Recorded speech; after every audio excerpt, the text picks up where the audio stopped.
India is like three Indias. When you obviously look at the average number, a lot of people who will be below poverty line. People in tier one cities will be doing really well, right? But when you go down to tier two, right, obviously they won't afford. So India, there are multiple products across multiple price points that cater to the three different Indias that we have. There is actually a possibility of building large brands across these segments. So mass premium is where a larger segment but lower paying capacity. Premium is obviously a lesser segment but a higher paying capacity. So from a TAM perspective, both of these kind of balance out.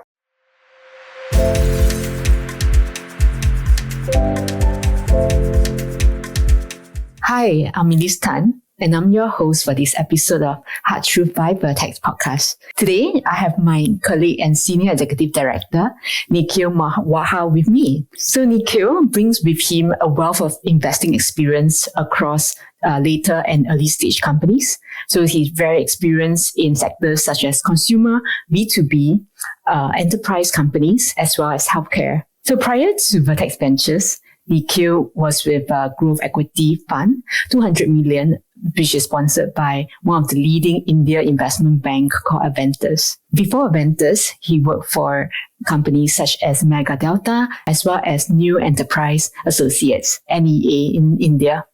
Hi, Nikhil. Hi, Elise. How are you? Good. Yeah, thanks for taking time for this podcast. Firstly, maybe you could give us a bit more about your background. Sure. I'll be happy to, Elise. So I think overall, I've spent close to about 12 years now on the investment side. I started my love for investing when I interned with Goldman Sachs in London. So I was a part of their special situations group. So this is essentially Goldman's own prop investment arm. I was one of the very few interns who actually got the opportunity to work on live deals. And that started my love for investing.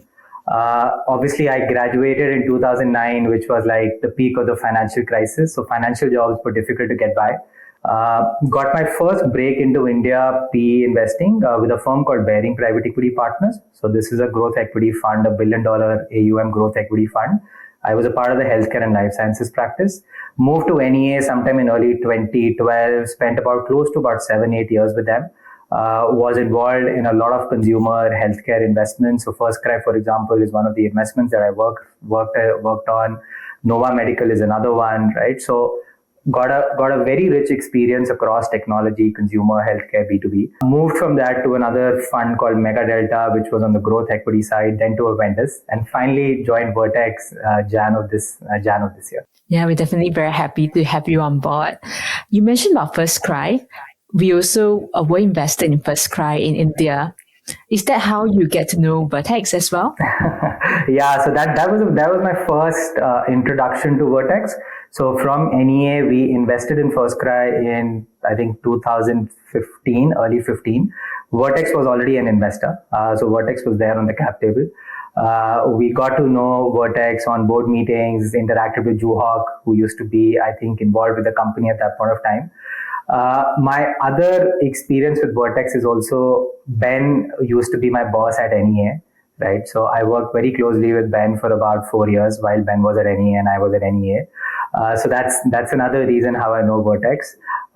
Turns out that Piyush, who is also a general partner now at Vertex, he's also a good friend. I have a deep association with Vertex in that sense. Yeah, it's really a small world. And I believe that for NEA, Ben was the one who started the India office. That's true. So Ben was the first India employee for NEA. Ben actually was involved with NEA in the Valley. Then he decided to move to India. And he set up the India office. When I left NEA, we were a team of about 6 people on the ground. Wow, it's grown a lot. Yes. So I think one question is, you have been in private equity, growth capital area. So what brings you to, early stage? Sure. No, I think that's an interesting question, Elise, because both asset classes invest on the private side, right? I think one or two key differences that I would want to point out is that when you talk about growth investing, right, this is a lot more mature investing. The companies scaled up a lot more, right? There are metrics that you can look at, right? The founders have also kind of scaled up along with the company. So the founders are also a lot more mature. As an individual or as an investor, right, a lot of times what it comes down to is that you are getting capital onto the table, right? And capital becomes something which is very, very critical at a growth stage, right? But when you look at a venture stage, right, these are young founders, these are young companies, right? There are a lot of unanswered questions, right? So I think personally, as an individual, I like being in such situations because this is like being one of the co-founders, right? So you are entering at a stage where the company is really young, right? A lot of the trajectory, the journey of the company still is to take place. And you are a very active part of that entire journey, right? It kind of gives you, let's say, a front seat view of how the startup scales.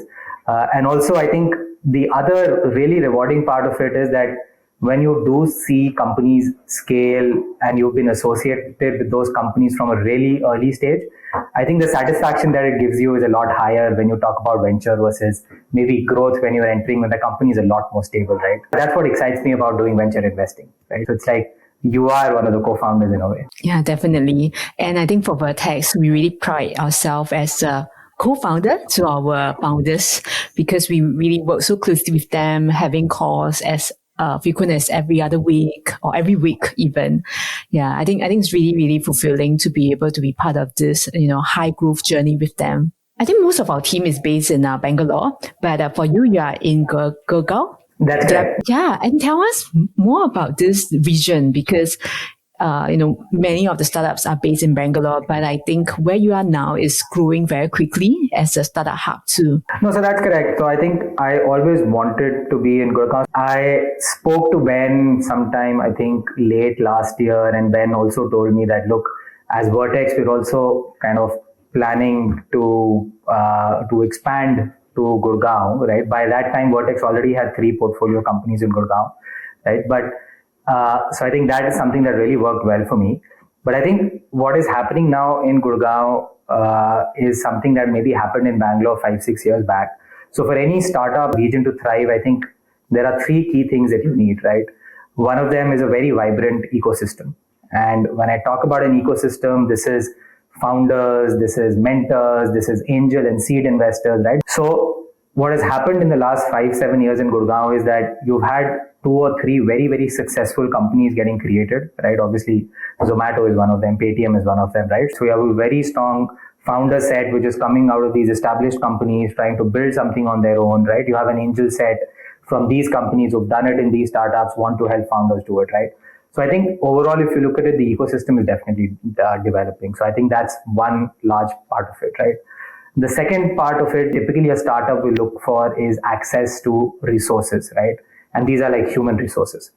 Gurgaon is a very, very strong hub. There are a lot of IT professionals in Gurgaon, right? So I think from a second standpoint, you are very sorted when it comes to talent, right? I think the third key part obviously is cost of living, right? So Gurgaon is still not as crazy as a Mumbai is, right? Mumbai is when it comes to cost of living. So Gurgaon in that sense is not up there, right? So there is a lot of people who actually want to move to the city because it's easier to live now. It's kind of become a lot more developed, right? So I think these 3 factors play very well. So Bangalore, if accounts for like 50-60% of all startups, Gurgaon today might be at 25 to 30, right? But that is definitely something that's growing. Very interesting. And if you could actually look at the kind of sectors that do relatively well in Gurgaon versus Bangalore, how would you highlight the major industries? Sure. So I think Gurgaon traditionally has been a lot more consumer and B2B commerce facing, right? Like for example, Zomato is based in, this is a strong agri belt. A lot of agri-tech companies end up starting up here, right?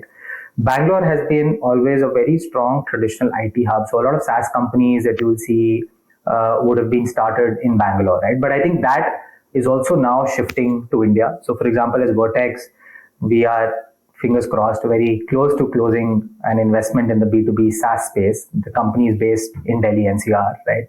So I think Gurgaon as a hub is catching up on the tech wave. This goes back into availability of talent, right? And that is, IT talent is something that is very well available in Gurgaon as well. So we'll see a lot more tech companies also start in Gurgaon, right? But obviously Bangalore has a head start, so it's difficult to catch up to Bangalore, but I think we are getting there. Yeah, got it. And I think if you were to compare, perhaps you can say that Bangalore is like a sandhill of in India. Yeah, super interesting. And I think, as we look across this region, India is definitely a market that is rapidly developing, is growing, GDPs are like soaring. It's never a better time, I think, to be investing into India. What are some of the, interesting trends that you have been observing recently? There are a lot of things that are working right for India, right? I think the biggest factor that works for us is we are a very strong consumption-driven economy. So that helped us during a lot of crises, right? So that keeps India relatively doing well, right? But I think from a VC standpoint, I am really attracted or really interested in the three or four key themes that are playing out in India. Right. One, obviously, like I spoke about earlier, also is the entire enterprise B2B SaaS side. Right. So there are some really valuable startups that have been created out of India but sell globally. And I think two key factors that are driving this. Obviously, India has a lot of good tech talent, right? We have a lot of people in Silicon Valley. We have a lot of offices of companies, large tech companies like Google, Facebook in India. A lot of these people also want to do something on their own or join startups. They're a lot more open to doing that, right? So tech talent to build products that are world class. What also helps us is that obviously the cost base is a lot lower, right? So we can create these products that can compete globally at costs which are much lower than what they are today, let's say in the US or in Europe, right? So from an end client perspective, the ROI that you get when you talk to an Indian enterprise B2B SaaS company, that's a lot higher, right? So I think there are a lot of spaces where this is going to happen. In fact, we have one company that we've invested in on the B2B SaaS side from Fund 5. So I think that continues to be a strong theme, right? The other theme that is also working very well for India is the entire manufacture in India piece. What is happening to supply chains is that China used to be a very large part of a lot of global supply chains. Everyone today, given what happened in the last 3 years, is looking for a China plus one strategy. And India is definitely one of them, right? So startups who are doing this in a capital efficient manner, who can extract high gross margins, right? I think those are the kind of startups that we are definitely looking for. The other one obviously continues to be consumer. Like I said, India is a very consumption-driven economy. GDP increase leads to people wanting higher brands, right? Wanting more brand affinity, wanting premiumization, right? So a lot of those themes are also playing out. So in fact, we've been a very active investor in India consumer. We were, like you said, investors in FirstCry. We're also invested in Licious as Vertex, right? So I think that theme and kind of looking for new subsectors, looking for new behavior patterns. Thanks, Nikhil. Yeah, I think India is definitely super exciting right now. I think you gave us quite a bit of download in terms of how consumer businesses are going to grow and some overarching trends. So tell us more about the other sectors. What do you think are going to happen and how would that influence venture capital investing? As Vertex, we have 6 broad themes globally that we focus on, right? I think I spoke about 3 of them, right? One other emerging theme that we're also looking at very closely is the entire EV space, right? EV and sustainability. All countries globally are moving towards net zero goals, right? If not 2030, 2040, 2050, right? But people need a path to get to net zero, right? And obviously EV is one of them, right? You have a lot of other sustainability platforms who are trying to move companies towards adopting policies or adopting procedures that help them get to net zero carbon emissions, right? EV as a space in India has already seen a lot of interest. So we are now the leading, I think, EV two-wheeler manufacturer today, right? So that we're doing it both for personal consumption as well as commercial consumption, right? There are companies using two-wheeler EVs to do deliveries at the end of the day, right? So that entire space also, I think, is something interesting that we are also monitoring at for us. Yeah, I think India being a highly populous country, whatever the country wishes to do or manage to do will have a huge implication on climate and environment. Yeah, so I think so far it's been really positive hearing about what India aims to do in terms of getting to net zero. Yeah, so I think that aside, whenever I listen into our investment discussions, I'm always really intrigued by the question that you ask in terms of looking at the matrix, looking at how we can better assess a particular company for investments. No, there's no one size fits all in a way, right? But I think three, four key metrics that remain constant across sectors. Obviously, off the bat, right, market size is one large part, right? And when you typically do a market sizing, the first cut that you get will obviously be a very large addressable market, right? You just multiply the number of people with a certain price, you get a very large market opportunity for everything, right? But that's not the typical way to kind of look at it, right? You need to dive, slice a lot more to figure out, okay, which is the target segment that will actually end up maybe going for it, right? Which people can actually maybe afford this, right? So I think market sizing and how you do it is a very crucial part of what we do, because if it's not a large market or it's not a large need that is being solved or met, you can't create a large company. And maybe I'll just take a step back and say that, look, because we are early stage investors, we only have limited amount of data. But I think the key data points that we do look at would obviously one be around the unit economics. When you talk about startup investing, you can't expect startups today to be profitable, right?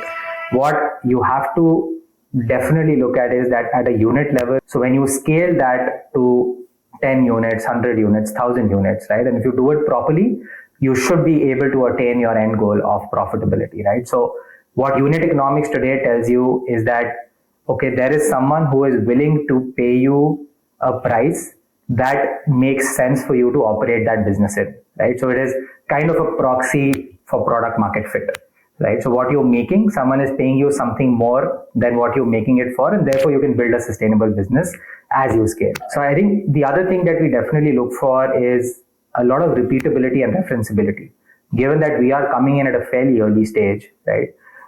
The company will not have a lot of customers, right? But I think it's important for us to understand that the customers the company has today, how do they look at the company or how do they look at the product, right? Is the product something that really works or really solves a very critical need for them, right?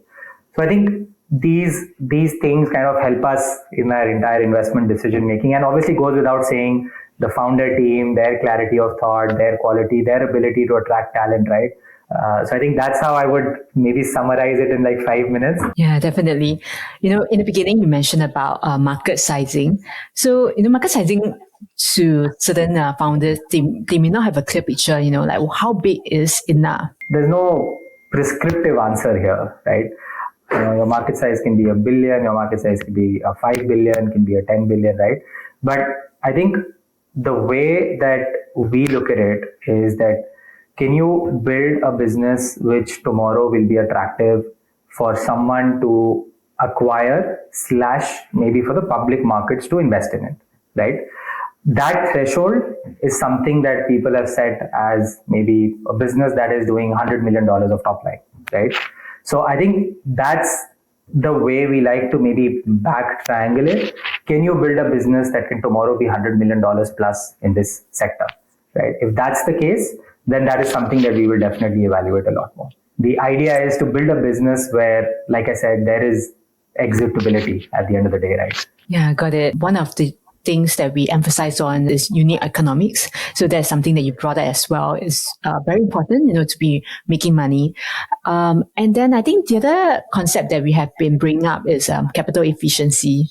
So could you explain a bit on what do we mean by capital efficiency? So I think the very basic way to understand it is that how much money have you spent to get where you are, right?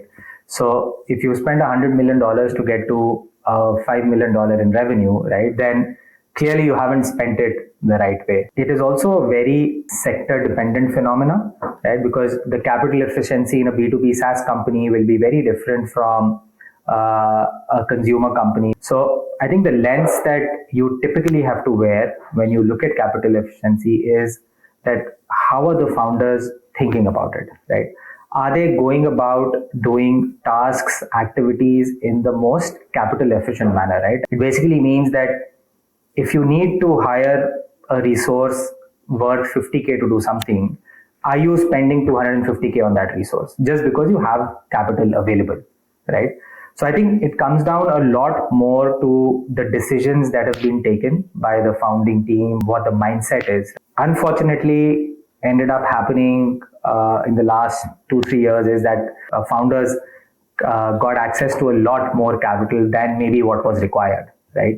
So the spends that were done, maybe if it were a more capital constrained manner in which people were building businesses, right, you would have had different outcomes.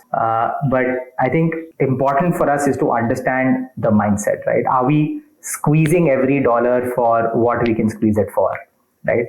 Yeah, I think this is super clear. I'm also curious about, how Vertex companies are doing in India. You are a portfolio companies of several companies. Would you like to share what are they and what are they working on now and what makes you excited about their growth? Sure. One of the recent companies that we've closed and it also came in the press is a company called Certa. So they are essentially building a compliance platform for enterprises, large Fortune 3000 companies, right? A lot of these Fortune 3000 companies have a host of vendors that they work with, right? So imagine someone with a turnover of, let's say, 500 million might have actually 10,000 vendors that they actually manage, right? And every year they onboard 500 plus vendors. So there are a lot of parties involved when it comes to onboarding a vendor, right? You'll have someone from procurement, you'll have someone from finance, someone from legal, someone from IT, right? A lot of these people ended up operating in their own different silos. And how did they come together was either through emails or through Google Forms, right? So not the best way to kind of communicate when you're doing such a critical activity, because what's happening in the US also is that a lot of corporates are getting fined for non-compliance by vendors, right? Certa essentially brought everyone onto the same platform. So it's like an orchestration layer that sits on top of all solutions, gets all stakeholders onto the same platform so that the vendor onboarding journey is a lot more smoother. So what people were earlier doing in 3 months, Certa helps them do it in less than like 3 days, right? So the company has a very good client roster, right? So I think that's one company that we are definitely excited by. Other than that, I think on the consumer side, we recently invested in a company in the BPC space called Pilgrim Beauty Space, right? They're bringing a lot of international ingredients into beauty products and getting them into India, right? So Korean beauty, for example, is something that they are definitely doing very well on, right? So I think that's another company in the consumer space that we're really excited by. Like I said, that people are now becoming a lot more brand conscious. There's a lot more brand affinity that is getting built as consumers go ahead. So I think these are a few of the bets. Obviously, we have a portfolio of like 18, 19 active companies, but I think Certa and Pilgrim is something that we should definitely watch. Another portfolio company that's in the consumer segment is Ace Turtle. Tell us more about Ace Turtle and the progress that it's making. Sure. No, happy to, Elise, and glad you touched on that because that's also one of the companies that we are really excited by. So we recently closed a round there. So think of it like they essentially deliver India on a platter to international brands, right? So as India as an economy grows, as disposable incomes grow, there are a lot of international brands who are looking to enter India, tap or get a portion of the Indian consumer's wallet, right? Ace Turtle essentially just gives them an end-to-end distribution technology platform where all they have to do is sign up with Ace Turtle and we will launch that brand in India for them. And we will take over the entire responsibility of India as a country, right? This will be right from designing of products that are very specific to India, right? That's one of the pain points that a lot of brands have faced. They have international product catalogs, but not a lot of them cater it to the Indian audience, right? So that is what Ace Turtle helps them do. So we have designers who work with international designers of brands and help them curate merchandise for India. Then this merchandise, we help them get it manufactured for India, right? We also then post that help them actually distribute the product across various channels, be it e-commerce, be it physical commerce, right? Be it opening own branded stores, right? What we'll also do is we'll take over the entire marketing, right? Because international marketing campaigns is something that won't work from an India context, right? It's obviously very different when you look at the Indian consumer and his mindset. So I think that's what Ace Turtle does. They've done it very well with two very large international brands. So we are very hopeful that they can continue on this growth journey. Yeah, it's really exciting times for them now. So, Nikhil, you have really seen companies from the very early stage to the much later stage. And so with your experience, what do you think are some of the hard truths that you would tell an early stage entrepreneurs, particularly building something in India? Sure. Founders anyways have a very, very tough job, right? Just keeping aside their own personal ambitions to create something big, right? They also have a responsibility for a lot of other things, right? So, for example, employees, families, right? So being an entrepreneur, I think is very hard in itself, right? So I wouldn't want to advise or prescribe anything, right? But I think some of the things that I would definitely want people to think about and spend a little more time would be that today the environment that we are in is obviously a capital scarce environment, right? There are reports of a lot of dry powder sitting on the sidelines, not getting invested. But the fact of the matter is that it is a capital starved environment today. People are taking a lot longer to take decisions to build conviction, right? So from an entrepreneur perspective, in such an environment, what happens is that you necessarily do not get the best outcome when you're out fundraising, right? This might mean a down round from what you've already done, right? The only thing that I would urge founders to think when something like this happens is that, look, company building is a marathon. It's not a sprint, right?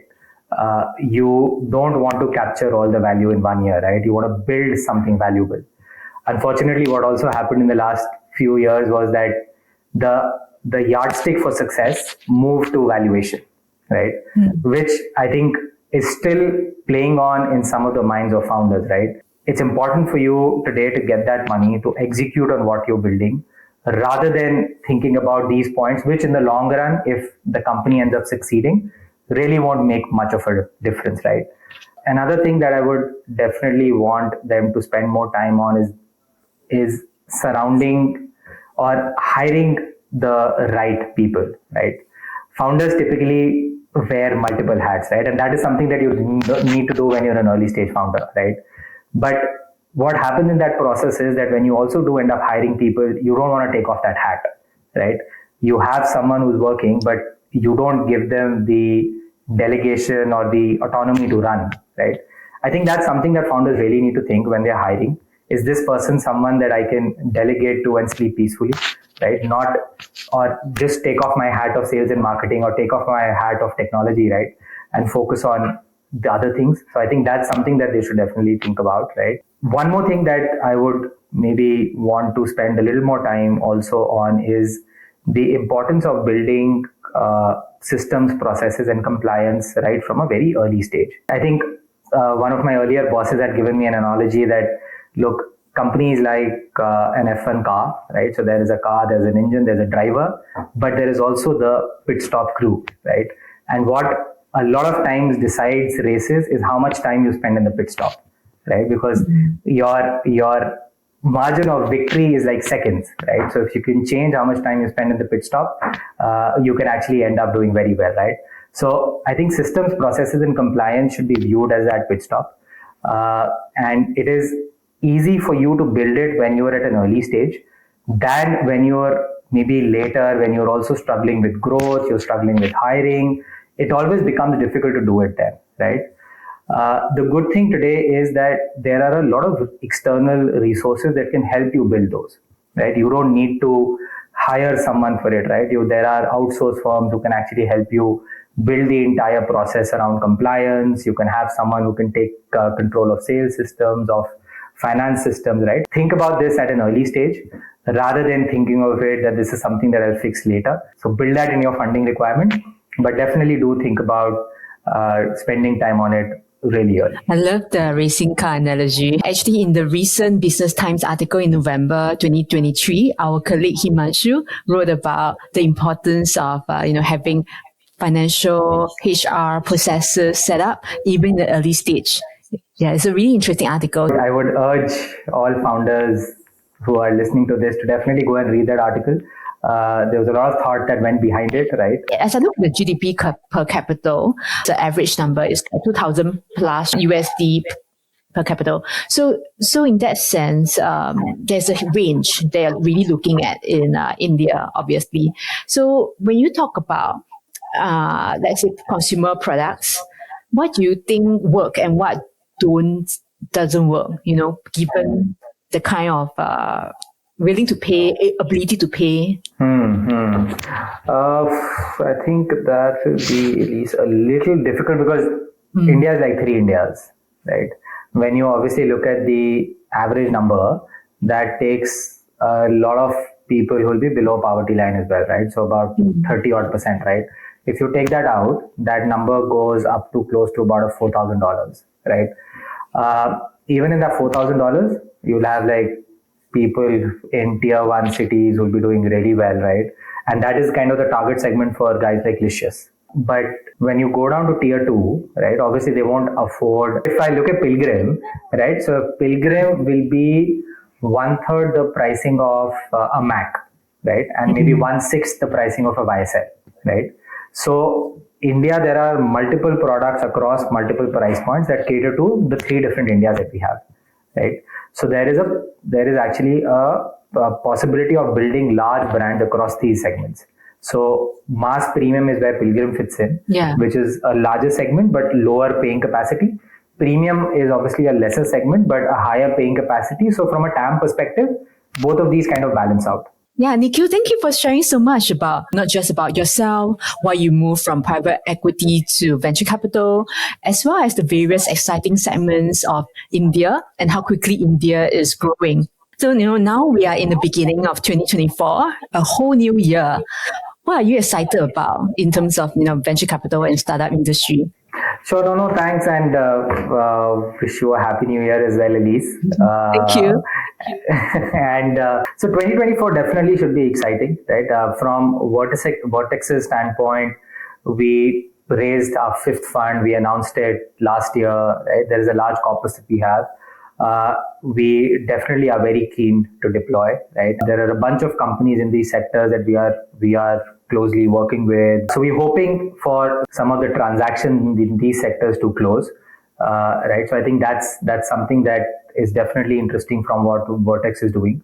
What we're also fairly excited about is that if you look at the way the public markets have done till now, at least the Indian market, there is a very good amount of buoyancy is what I'll say. There are people who are very actively looking at public markets. In fact, the return for the Indian stock market over the last 12 months has been highest across the globe, right? Yeah, so there are public investors who are coming back into stories that seem interesting. So I think from our own portfolio perspective, that goes down very well because we do have a few scaled up companies who will look to maybe tap some of these markets, some of these funds, right? So I think that is something that excites us. So we'll work with them to see how we can make use of this entire buoyancy of the Indian stock market. Actually, the hope for us is that the markets turn a bit in 2024, right? If that happens, then obviously it's great, right? But from our standpoint, I think, like I said, keenly looking at deploying in the sectors that we look at, as well as keenly looking at some exit opportunities opportunistically that might come our way. I think as we look back in 2023, it seems like we enter winter. So definitely for 2024, we hope for spring and even a summer towards the end of the year. Yeah. No, that's absolutely true. It has really been nice talking to you. Would look forward to doing more of these in the future. Thanks a lot for taking our time for it. Thank you so much, Nikhil, for spending time with us and also sharing with us your thoughts.